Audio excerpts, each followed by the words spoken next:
نحمده ونصلي على رسوله الكريم أما بعد أعوذ بالله من الشيطان الرجيم بسم الله الرحمن الرحيم يا أيها الذين آمنوا أطيعوا الله وأطيعوا الرسول صدق الله العظيم.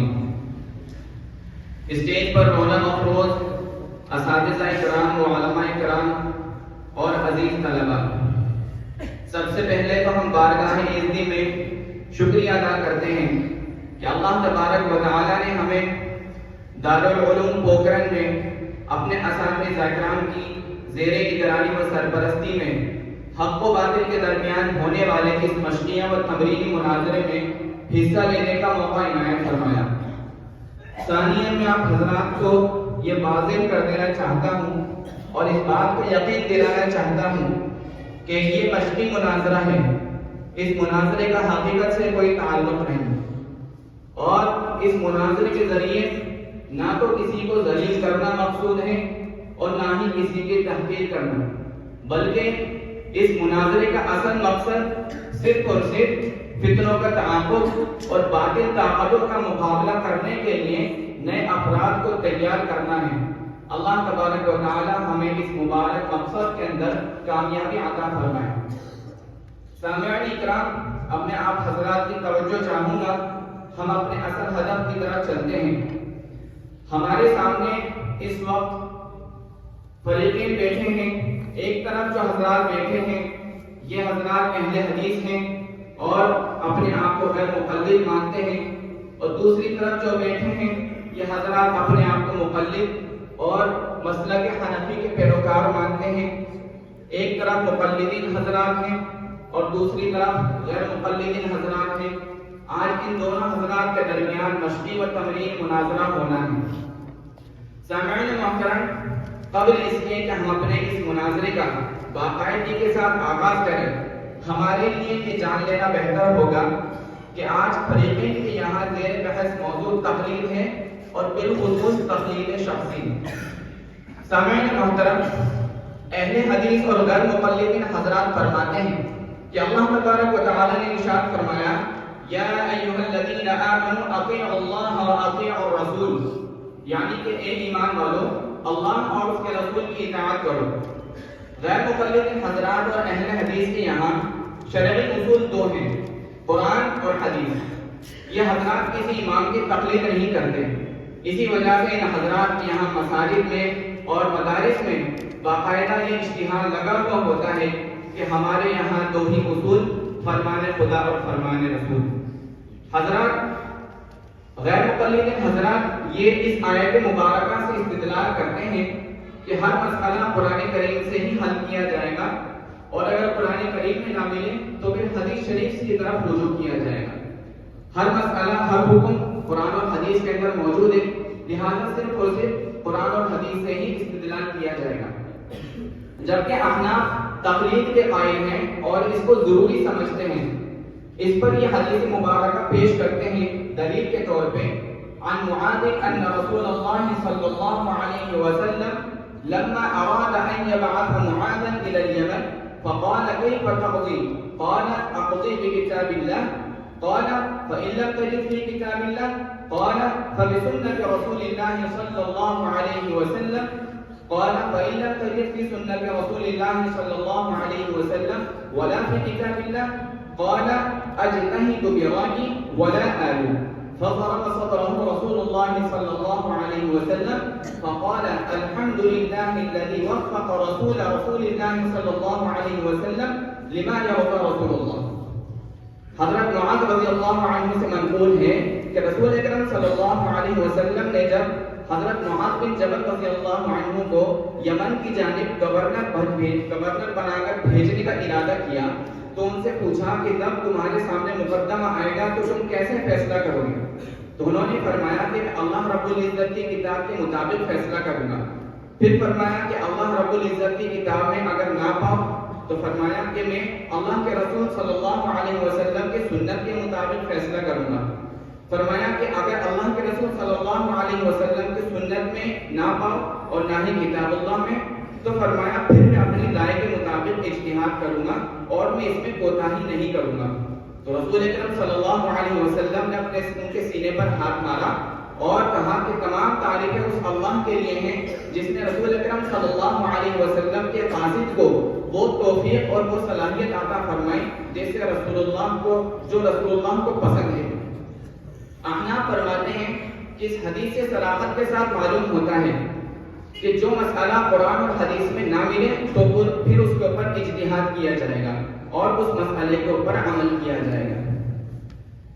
ہر کس و ناقص کو یہ حاصل نہیں ہے کہ وہ اجتہاد کرے، بلکہ مشہور حنفی عالم حضرت شاہ ولی اللہ محدث دہلوی رحمۃ اللہ علیہ نے فرمایا کہ ایک مجتہد کا اجتہاد اسی وقت درست ہو سکتا ہے جبکہ اسے ان 5 علوم کے اندر مہارت تامہ حاصل ہو۔ المجتہد من جمع 5 انواع من العلم، علم کتاب اللہ وعلم سنت رسول اللہ واکابر علماء السلف من اجماع واختلافهم وعلم اللغة وعلم الحقائق وعلم القياس۔ سامعین محترم، احناف آگے فرماتے ہیں کہ 4 صدی سے مناظرہ کے لیے محمد ارشاد قاری مغربی کو دعوت دیتا ہوں، وہ آئے اور شرائط بیانگار حجت الاسلام امام محمد قاسم نانوتوی بانی دارالعلوم دیوبند، بزم قاسم شعبہ مناظرہ دارالعلوم کوکرن۔ شرائط مناظرہ آج بتاریخ 3 جمادی الثانی سن 1443 ہجری بمطابق 25 نومبر 2025 عیسوی بروز منگل بعد نماز مغرب بمقام مسجد انور دارالعلوم کوکرن بعنوان تقریر کی شرعی حیثیت مندرجہ ذیل شرائط کے ساتھ مناظرہ ہونا طے پایا ہے۔ نمبر 1، فریقین کے ایک دوسرے کے علماء اور شرح کی شان میں ہرگز گستاخی نہ کریں۔ نمبر 2، دلائل صرف انہی کی طرف سے معتبر ہوں گے جو فریقین کے حجت ہو۔ نمبر 3، افراد کو 4 منٹ اور مشترکہ وقت 7 منٹ دیا جائے گا۔ نمبر 4، افراد اپنے وقت کا خاص خیال رکھے، دوسرے کا وقت ہرگز نہ لے۔ نمبر 5، دوران مناظرہ غیر شرکاء مناظرہ کو دخل اندازی کا کم اجازت نہ ہوگی۔ بحیثیت مہمان خصوصی تشریف فرما ہے میرے مشفق اور محسن استاذ دارالعلوم امدادیہ پھلوتی کے نہایت ہی اہم رکن اور سینئر استاذ حضرت مولانا محمد ایوب صاحب دامت برکاتہ العالیہ۔ ہم حضرت والا کے شکر گزار ہیں کہ اب میں ترجمان غیر متعددیت سے درخواست کروں گا کہ شرط نمبر 8 کو مد نظر رکھتے ہوئے اپنا دعویٰ پیش کریں۔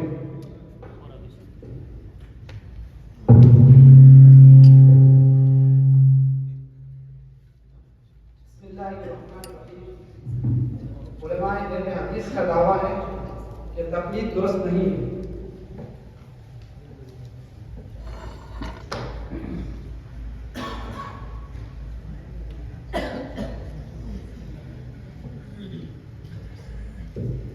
درست نہیں، کوئی شریعت کی اصطلاح نہیں ہے، شریعت کی اصطلاح میں بات کریں آپ درست نہیں کا غیر والا بھی ہو سکتا ہے۔ آپ صحیح الفاظ میں شرط نمبر 8 کے مطابق جھوٹ سے کام نہ لیں، شرط نمبر 8 کے مطابق صحیح اور واضح الفاظ میں اپنا دعویٰ پیش کریں۔ درست نہیں ہے،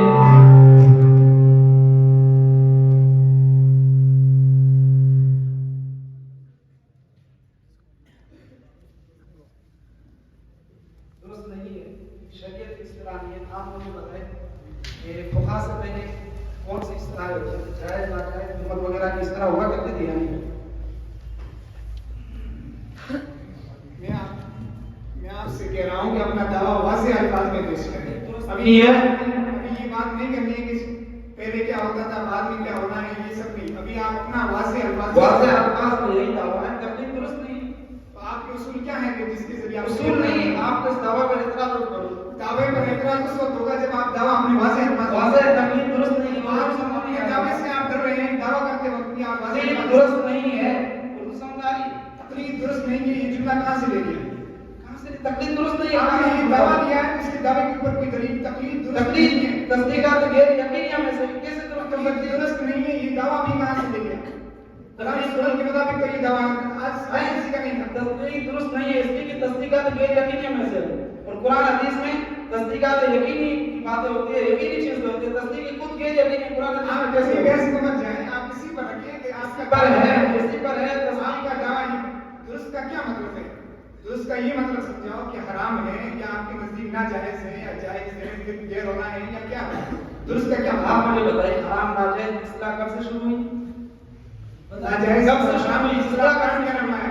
قرآن کریم یہ حرام یا ناجائز اصطلاح کب سے شروع ہوئی بتائیے؟ قرآن کریم کے اندر حرام کی اصطلاح نہیں، اصطلاح کب سے شروع ہوئی بتائیے؟ حرام ناجائز مباح قرآن کریم کے اندر اصطلاح نہیں ہے، خود معانی وغیرہ کی آیتیں نہیں ملتی۔ حرام ناجائز مباح مندوب وغیرہ کی اصطلاح ہے؟ آپ نے کہاں سے لکھی؟ اس میں حرام مندوب قرآن کریم کے اندر یہ بھی تو نہیں ہے کہ درست بات بولو نہیں مندوب مستحب حرام ناجائز میں قرآن میں اس طرح کہا ہے بتائیے قرآن حدیث میں اور یہ اصطلاح کب سے شروع ہوئی بتائیے؟ تو آپ نے درست نہیں کے والی اصطلاح کہاں سے لکھی؟ قرآن حدیث میں درست نہیں ہے اردو بولا جاتا ہے تبھی درست نہیں اس لیے تصدیقات غیر یقینیہ میں سے ہو تصدیقات کی ابھی بات نہیں چلی ابھی تصدیقات غیر یقینیہ کیا بات نہیں چلی تقلید درست نہیں ہے تصدیقات غیر یقینیہ میں سے ہو اور قرآن حدیث میں تصدیقات یقینی بات ہے یقینی تو آپ بات اپنا دعویٰ یہ ثابت کریں کہ آپ کا دعویٰ ہے کیا درست نہیں والی اصطلاح بھی تو شریعت میں نہیں ہے۔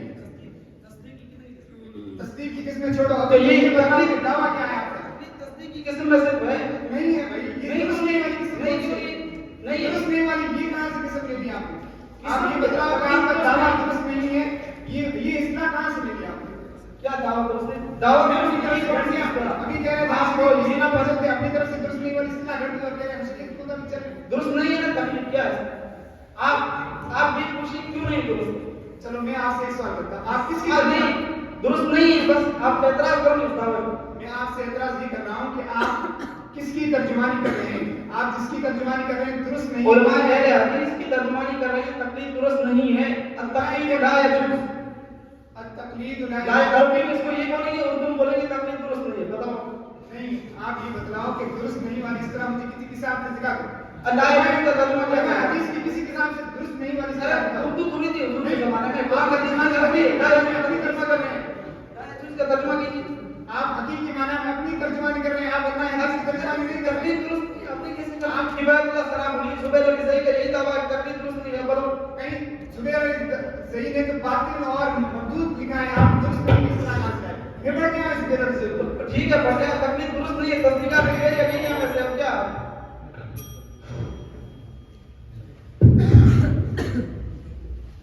اب اپنا دعویٰ پیش کر کے چھپتی ہوں گے آپ کی دلیل دے کے چپ ہوں گے فیصلہ سامعین کریں گے آپ کے لڑنے سے فیصلہ ہوتا نہیں آپ دلیل دعویٰ پیش کیجیے آپ اپنی دلیل دیجیے اس کے بعد خاموش کیجیے سامعین فیصلہ کریں گے آپ یہاں اسٹیج پہ کام ہو سکتے ہیں ہمارا آپ دعویٰ آگے بولو ہمارا دعویٰ ہے تقلید درست نہیں ہے نفس تقلید بھی درست نہیں ہے نفس تقلید درست نہیں ہے یہ آپ کی اصطلاح سے نہیں ہے آپ کی اگر آپ علماء غیر مقلدین کی کرتے ہیں تو آپ یہ جملہ چلو دکھا دو مجھے کسی حق میں مستحق یہ دلیل پیش کروں آپ پیش کیجیے آج سے پہلے کسی غیر مقلد نے تقلید درست نہیں ہمارا دعویٰ نہیں کہ آپ کسی کتاب سے اٹھا کر کے دیں سوال کرتا ہوں حضرت 300 صدی ہجری میں اللہ بن حسن علیہ حدیث سے آپ ثابت کر دو کہ تقلید درست نہیں ہے یہ والی عبادت کہاں پیش کرتا ہے قرآن حدیث میں تصدیقات یقینی ہیں غیر یقینی نہیں تقلید خود تصدیقات غیر یقینی میں سے کیسے ثابت کریں یا تو آپ مان لو کہ میں غیر مقلدین کی ترجمانی نہیں کر رہا ہوں آپ اپنی ترجمانی ہے اگر غیر مقلدین کی ترجمانی کر رہے ہو تو اپنی غیر مقلدین کی کتاب سے یہ دکھا دو دعویٰ آپ کا تقلید درست نہیں ہے غیر مقلد کی کیوں نہیں ہے کتابوں میں آپ سنیے کہ بات السلام علیکم زبیر علی صحیح کو یہ دعوے ہے سننے کے لیے نہیں آپ حوالے پیش کرو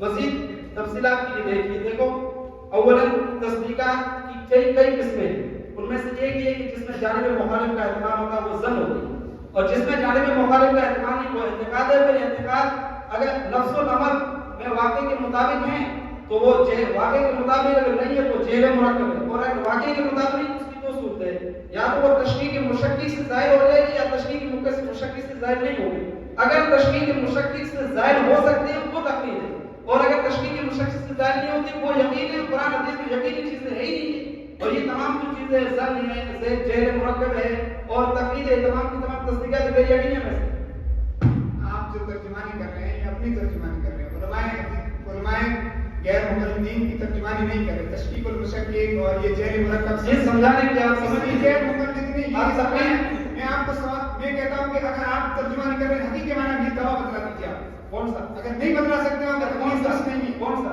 تقلید درست نہیں والا دعویٰ بتلا دیجیے میں تقلید درست نہیں ہے تقلید آپ اپنی ناجائز ترجمانی کر رہے ہیں ہے غیر مقلدین کی ترجمانی کر رہے ہیں تقلید حرام اب تقلید حرام ہے ٹھیک ہے آپ کے نزدیک اصول کیا ہے